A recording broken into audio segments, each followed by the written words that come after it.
सुबह का ठंडा मौसम, टूटी खपरेल वाली झोपड़ी से धुआं धीरे धीरे उठ रहा है। अंदर पुरानी लकड़ी के चूल्हे पर चाय उबल रही है। बूढ़ी माँ सावित्री कांपते हाथों से कप थामे बेचैनी से दरवाजे पर नजरें टिकाए बैठी है। झोपड़ी के कोने में टंगी पुरानी कुल्हाड़ी, फटी चटाई और बस कुछ दाने गेहूं गरीबी जैसे हवा में तैर रही हो। विक्रम बेटा, आज मौसम बारिश जैसा लग रहा है। देर होगी तो जंगल में अंधेरा सा हो जाएगा। हाँ माँ, आज ज्यादा लकड़ियाँ लाने की कोशिश करूंगा। 2 दिन का खर्च निकल जाए बस। तुझे दवा भी लेनी है। तू दवाई की चिंता मत कर। जब पेट ही नहीं भरेगा तो दवाई क्या असर करेगी बेटा। विक्रम माँ के सिर पर हाथ फेरता है। तू चिंता मत कर, दिन बदलेंगे माँ। वह कुल्हाड़ी उठाकर निकल पड़ता है। हर कदम के साथ जूतों से मिट्टी झड़ती जाती है और उम्मीद भी। झोपड़ी से निकलते ही विक्रम जंगल के रास्ते पर चलता है। आसमान अचानक घिर जाता है। काले बादल, तेज हवा। हे भगवान, आज ही मौसम क्यों बिगड़ गया? आज ज्यादा लकड़ियाँ ले जानी है। अचानक तेज बारिश शुरू हो जाती है। विक्रम भीग जाता है। रास्ता कीचड़ में बदल जाता है। फिसलकर गिर पड़ता है। हाथ छिल जाता है। घुटनों से खून निकलने लगता है। वह दर्द से कराह उठता है, लेकिन हिम्मत नहीं छोड़ता। पास में खड़े गांव के कुछ लोग बारिश से बच रहे थे। विक्रम उम्मीद से उनके पास जाता है। भाइयों, क्या थोड़ी देर रुक जाऊं?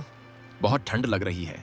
अरे हटो हटो, लकड़हारे की बदबू आ रही है। जगह कम है, यहाँ मत खड़े हो। विक्रम की आंखें भर आती हैं, पर वह कुछ कहता नहीं और तेज बारिश होने लगती है। वह पास की चाय की दुकान की ओर भागता है। भैया, एक चाय दे दो। आज कमाकर पैसे दे दूंगा। उधार? 2 बार पहले भी बहाना किया था। चल हट यहाँ से। विक्रम भूख, ठंड और अपमान में भीगता हुआ सड़क के किनारे बरगद के पेड़ के नीचे बैठ जाता है। आंसू बारिश के साथ बहने लगते हैं। माँ की दवाई के पैसे नहीं, पेट में रोटी नहीं। ये कैसा जीवन है भगवान? मैं कोशिशें करता हूँ, फिर भी सब गलत क्यों होता है? कुछ देर बाद वह खुद को संभालता है। धीरे धीरे बारिश हल्की पड़ने लगती है। हवा शांत होने लगती है। कीचड़ भरी जमीन पर सूरज की एक पतली किरण चमक जाती है।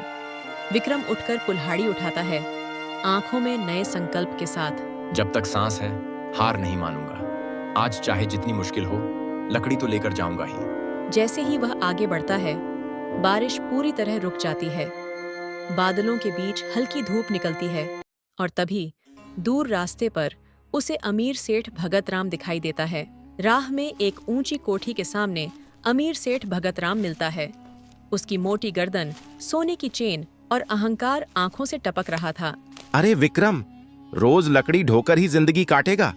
ना खेत ना पैसा, कितने दिन ऐसी याचक वाली जिंदगी? विक्रम का दिल चुभ जाता है, मगर वह विनम्र रहता है। भगवान ने जितना दिया है उसी में जी रहा हूँ सेठ जी। मेहनत करने में शर्म नहीं होती। सेठ व्यंग्य से मुस्कुराता है। मेरी नई गौशाला बन रही है, बहुत लकड़ी चाहिए। देगा? कमाएगा भी, वरना गरीबी के शाप में ही पड़ा रहेगा। विक्रम की आंखें चमक उठती हैं। शायद किस्मत साथ दे दे। जरूर सेठ जी, जितनी कहेंगे उतनी ले आऊंगा। सेठ चला जाता है, पर उसकी हंसी जैसे कानों में गूंजती रह जाती है। विक्रम कुल्हाड़ी कसकर पकड़ता है।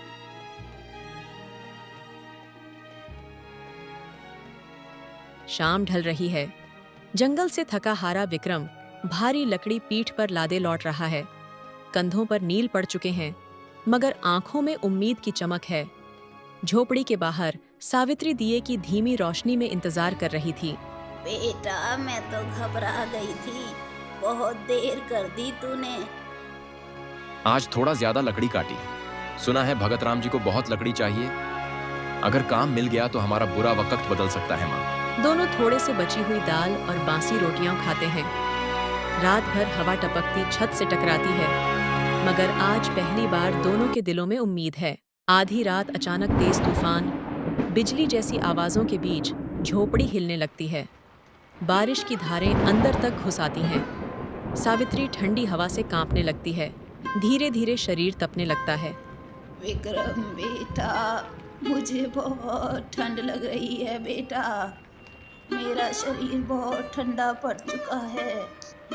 विक्रम घबराकर उसके माथे पर हाथ रखता है। माँ, बहुत तेज बुखार है। तूफान की परवाह किए बिना विक्रम चप्पल पहनता है। नहीं बेटा, इतनी रात को तू बाहर मत जा। माँ, तेरी जान से बढ़कर तूफान क्या, मैं अभी दवा लाऊंगा। वह भारी बारिश में घर से निकल जाता है।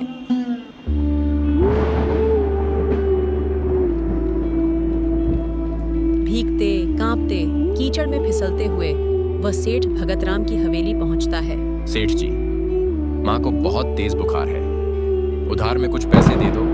मैंने काम भी शुरू कर दिया है, चुका दूंगा। सेठ गहरी सांस भरकर अहंकार से हंसता है। बिना ब्याज पैसे नहीं देता, जरूरतमंद लोगों से ही तो कमाया जाता है। विक्रम के दिल पर चोट पड़ती है, पर माँ की जिंदगी उसके सामने है। ठीक है सेठ, ब्याज मानता हूँ, माँ बच जाए बस। सेठ पैसे फेंकता है, जैसे एहसान नहीं, अपमान हो। विक्रम भीगे पैरों से डॉक्टर देव की ओर भागता है। विक्रम सेठ के पास से पैसे लेकर भीगते हुए रास्ते पर दौड़ रहा था। कीचड़ में कदम फिसल रहे थे। तेज हवा और बारिश उसके ऊपर टूट रही थी। तभी उसकी नजर एक छोटे पिल्ले पर पड़ती है।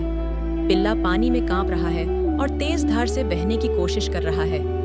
विक्रम ठहरता है, उसकी सांसें तेज हो जाती हैं। दिल कहता है, अगर मैं इसे नहीं बचाऊं। वह जल्दी से पिल्ले को सुरक्षित किनारे पर ले जाता है, एक छोटी ढलान या पेड़ के नीचे। पिल्ला कांपता है, लेकिन अब पानी की धार उसे नहीं छू रही। विक्रम उसे धीरे से छूकर कहता है, ठीक है, अब तू सुरक्षित है, मैं अब माँ के लिए भागता हूँ। वह फिर अपनी दौड़ पकड़ता है, पूरी ताकत के साथ सीधे डॉक्टर देव के घर की ओर, बारिश और कीचड़ से लड़ते हुए। डॉक्टर देव जड़ी बूटियां बनाकर दवा देता है। बेटा, दवा काम करेगी, पर ध्यान रखना, माँ कमजोर है। विक्रम लौटकर सावित्री को दवा पिलाता है। हाथ कांप रहे हैं, आंखों में आंसू हैं। कुछ देर बाद उसकी सांसें सामान्य होने लगती हैं। विक्रम तकिए के पास सिर रखकर बैठ जाता है। रात भर नहीं सोता।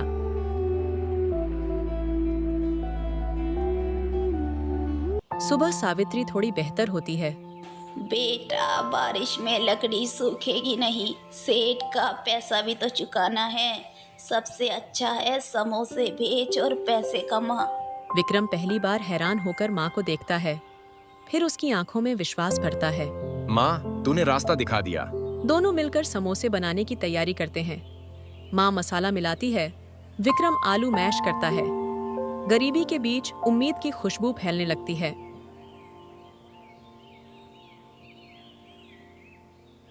विक्रम समोसे टोकरी में रखकर शिवपुर बाजार पहुंचता है।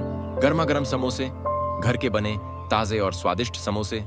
एक बार आओ और चटपटे समोसे खा जाओ, अपने परिवार के लिए भी ले जाओ। लेकिन कोई नहीं रुकता। पास में पुराने समोसे वाले नरेश की दुकान थी। उसकी नजरें जलन से लाल हो गईं। यह मामूली लक्कड़हारा मेरे ठेले के आगे समोसे बेचने चला है। मैं यह सब बिल्कुल नहीं होने दूंगा। इस गांव में सिर्फ मैं ही समोसे बेचूंगा, मेरे अलावा कोई नहीं।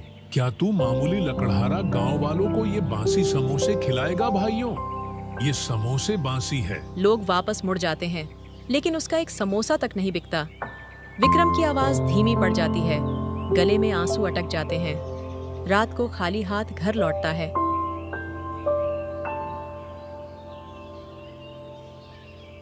उसी रात सेठ भगतराम अपने आदमियों के साथ झोपड़ी पहुंचता है। कर्ज चुका नहीं सके तो झोपड़ी मेरी। आदमी सामान बाहर फेंक देते हैं। सावित्री जमीन पर गिर जाती है। विक्रम उसे संभालते हुए रोता है। गांव वाले देखते हैं, पर कोई आगे नहीं आता। विक्रम और सावित्री रात के अंधेरे में अपना संसार उठाकर गांव छोड़ देते हैं। नदी किनारे पहुंचते ही सावित्री जगह खोजने लगती है। आंखों में आंसू रुक नहीं रहे थे। बेटा, कितनी बार शुरू करे जिंदगी को, कितनी बार नया घर ढूंढे हमने तो किसी का बुरा भी नहीं किया मेरे वह बेटे। आगे बढ़ती है, झाड़ियों के पीछे, पेड़ों के पास, कहीं आसरा मिल जाए, पर हर तरफ सिर्फ सुनापन। सावित्री रुककर रो पड़ती है। बेटा, मुझे बहुत घबराहट हो रही है। तेरे लिए कुछ भी कर नहीं पाया, तुझे बस तकलीफें ही मिली मेरी वजह से। उसी वक्त विक्रम दूर एक पुरानी खाली झोपड़ी देखता है। माँ, उधर देखो, झोपड़ी है। दोनों पास जाते हैं और अंदर झांकते हैं। झोपड़ी टूटी फूटी है, पर रहने लायक। छोटी सही, पर ये घर हमारा है माँ। अब कोई इसे नहीं छीन पाएगा। सावित्री की आंखें फिर नम हो जाती हैं, पर इस बार थोड़ी उम्मीद के साथ। शायद भगवान देर जरूर करता है बेटा, पर अनसुना नहीं। अंधेरा बढ़ता तभी है क्योंकि सुबह आने वाली होती है उस बेटा। रात दोनों चुपचाप झोपड़ी में लेटते हैं। आंसू बहते हैं, पर दिल में उम्मीद का छोटा सा दिया जल चुका होता है।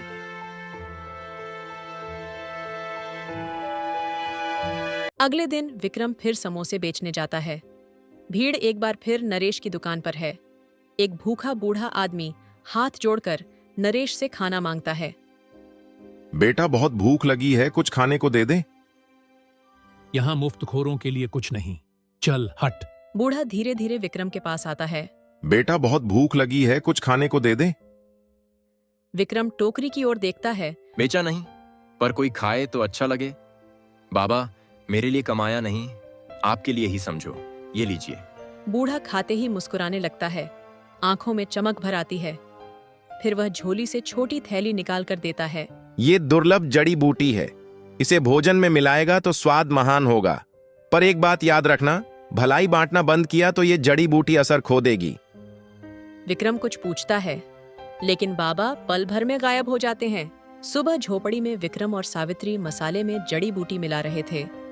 बेटा आज तो समोसों की खुशबू के साथ साथ तेरी किस्मत भी चमकेगी बेटा। पहला समोसा तवे पर गिरते ही पूरी झोपड़ी खुशबू से भर जाती है। खुशबू पूरे बाजार में फैल जाती है। क्या बात है भैया, आज तो आपके समोसों में से अलग ही खुशबू आ रही है।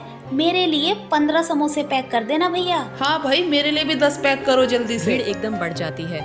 कुछ ही मिनटों में पूरी टोकरी खाली। माँ, आज सब हमारे लिए लाइन में खड़े थे। बेटा तुझे खुश देखकर तो मैं आज बहुत खुश हूँ। भारी भीड़ के बीच नरेश का ठेला सूनापन ओढ़ लेता है। इसने जरूर जादू किया है। लेकिन लोग चिल्ला उठते हैं।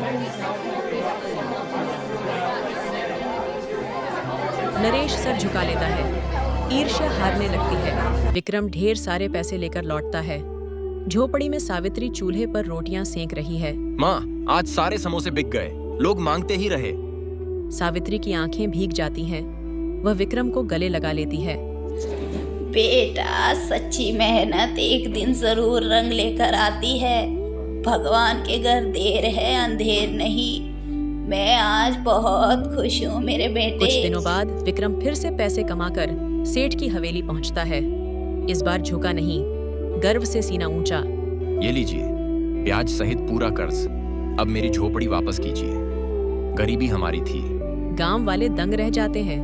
तालियां गूंजने लगती हैं। सेठ शर्म से झुक जाता है और झोपड़ी का हक लौटा देता है।